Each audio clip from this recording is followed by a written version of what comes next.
Let's look at our power rankings for week 9. I think this is turning into a fan favorite here. Is it? I hope so. Well, let's start. I have the Chiefs at number 1. They haven't moved for me, unfortunately. They're still there.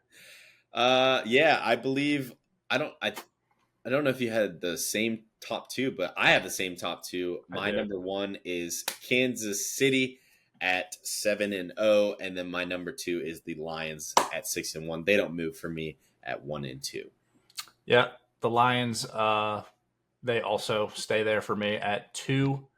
And then like 3 through 6 has been weird. I just don't know like what to do here. I actually moved the Vikings up even at they lost. I didn't move the Vikings up. I just moved the Ravens down because their defense is just so. I mean, their pass defense, our pass defense, whatever.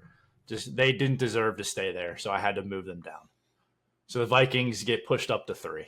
That's fair. I think with the two losses that you guys suffered, the Vikings and the Ravens, that's why I actually have Buffalo moving back up to 3 for me. They on the road in Seattle to win like that is very convincing. I know they lost to you guys and kind of got blown out. They've had some games where they've just dominated teams, and then they've had some games where it's been kind of close, like the Jets game, and then they've got crushed by you guys. But I think with the acquisition of Amari and how the offense is starting to get rolling, Cook's back healthy. Like you said, the defense week by week has kind of improved a lot since your game against them. So I like Buffalo at 3. I just think of those 3 kind of teams right now, they just look the more, I want to say, consistent the last couple of weeks. Yeah, I agree. Buffalo at 3. The guy said I had the Ravens at 4, and then I have the Bills coming in at 5. Smoke their dumbasses. That's fair. You guys do have the head-to-head over them. I think if you guys played them again today, it would be a lot different compared to what they were a couple weeks ago even. But give me the Vikings at 5-2 at the number 4 spot. They fall 1 spot for me. Again, I don't even really look at them as much of a loss. Like that game was a little weird, and then obviously the face mask call. But again, like you said, 3 through 6 is of all these teams play each other right now, I don't even know who would win. Yeah, it's definitely a toss up. Yeah. You want to go? You want to go? Oh yeah, you had 2. Yeah, my 5 is Baltimore. So Minnesota and Baltimore fall. They say the same spots of each other, but they just fall 1 because of Buffalo moving up.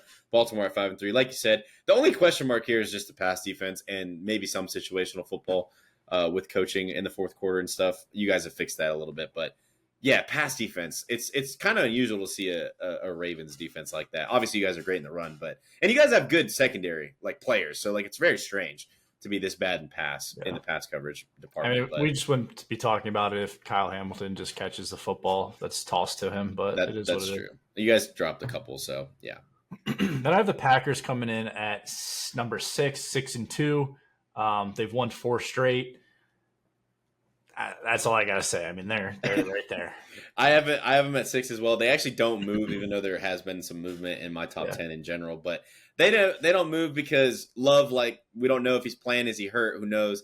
I have a feeling they're going to lose to the Lions, so I didn't really want to bump them up off the win and then fall them right back down. So I have them at 6. I think they're a good football team. Love needs to stay healthy. It's the second injury already of the season. Yeah. We kind of need to not let that happen anymore. So they're at 6. I have the Eagles coming in at number 7. I think obviously they're that Saquon drop away from being 6-1. Then they lost when they didn't have A.J. Brown and Devonta Smith. They dominated the Bengals this week. I like their personnel. I don't like Nick Sirianni that much, but they're winning games and they dominated the Bengals, which is a good thing to see.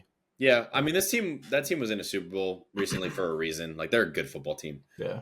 At number 7, I actually have my Steelers. They move up 2 spots after the win. We had back-to-back wins, I guess, but against the Giants. I just think like this roster is definitely one of the best rosters we've had since probably like 2018.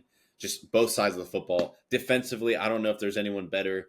I don't know if there's a better player on the defense side of the ball than who we have at our outside linebacker, and we are just a quarterback away that can make plays and keep up with the other great quarterbacks in the AFC, like Lamar, like Josh Allen, like Patrick Mahomes in the playoffs, when he's looked like. So if Russ can just do enough, I like this team a lot. I didn't want to jump them too high. We are 6-2. We'll see how we look coming off the bye week. We have a tough schedule in the back half. So once we start playing in division and some of those tougher teams, I'll know what we are. But I got us at 7. At number 8, I have the Texans. I don't love how they've been playing. They've been squeaking by games. Their offense doesn't look great, but I still believe in D'Amico Ryans. I like that defense a lot. Yeah. CJ Stroud, it's really gonna, the next couple of games we're gonna really see if CJ Stroud is that guy or not. Playing like great quarterbacks play good with no weapons. I mean, they have Joe Mixon who's obviously solid, but Tank Dell is the number 1 receiver right now. So we'll see how that goes for the Texans. Yeah, I agree completely with everything you just said. It is big couple weeks for CJ. I will say one thing about watching this team of when I do, usually it's on red zone, but Will Anderson continues to just jump off the screen as outside linebacker. He is, I mean, getting CJ and Will Anderson in the same draft class, in 10 years from now, we're going to look back and say that's one of the best 1-2 picks we've ever seen, I think, because those two are just crazy. But I have Houston, again, agreeing with everything you said, at 8. Big couple of weeks. Like you said, they've kind of squeaked some games out. I love Ryans. Like, I think of these new and upcoming coaches, O'Connell for the Vikings, obviously what Dan Quinn's doing in Washington, not that he's new, but just some of these new faces or scenarios. D'Amico is still kind of like, I don't want to say an underdog, but less talked about. But what he's doing in just his second year, and even as a rookie when he had CJ Stroud, I just think what he's doing is very impressive.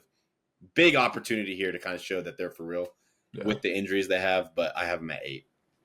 Nice. They fall one spot, by the way. I have the Commanders coming in at 9. I don't think they moved for me. I think I had them at 9 last week. Obviously, a big win on the road, that Hail Mary. They probably would have dropped out of the top 10 if they would have lost that game, which they probably should have, but they found a way to win. And they're still the top team, in my opinion.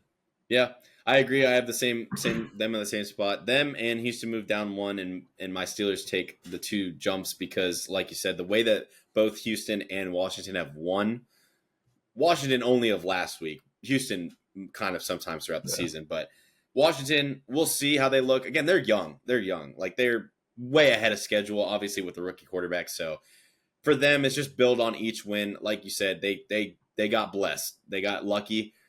Keep it up. Take it, take it into this week. Keep focused on the next team and see if you guys can bounce back and look better. But they're definitely still a top 10 team for sure.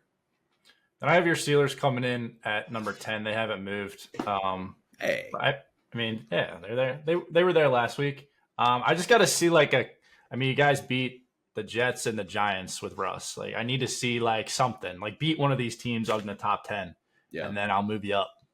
Hey, after the bye week this week, we do play the Commanders. I think it's in Washington, so that'll be a good kind of, maybe not for Jaden Daniels. We're typically really great against rookie quarterbacks, especially with the defense we have. I wouldn't be shocked if they move the ball pretty well because they've been doing that, but just as a defense, they're really good. So for our offense, I think it'll be a good test to see in 2 weeks of what we really look like. But for sure, at the 10th spot, I have the Eagles at 5-2. Again, it's tough. There's so many 6-2 teams to move Philly up. They did have a very convincing win. That's why they're back into my top 10. There's a couple of teams I can kind of mix. Even the 49ers at 4-4 can still be a top 10 team. But there's a couple of teams to kind of mix around in this bunch.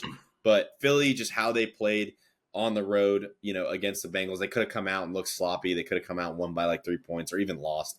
But they came out and dominated. That offense looked really good. When everyone's healthy, like you said, when Brown's out there, when Smith's out there, Saquon, Hurts, they still have a good offensive line. I don't like Sirianni as much anymore as just a coach overall, but this team's got players everywhere. So they're definitely a top 10. They're deserving of a top 10 spot. Yeah, for sure. All right, top 10. That's our power rankings for this week.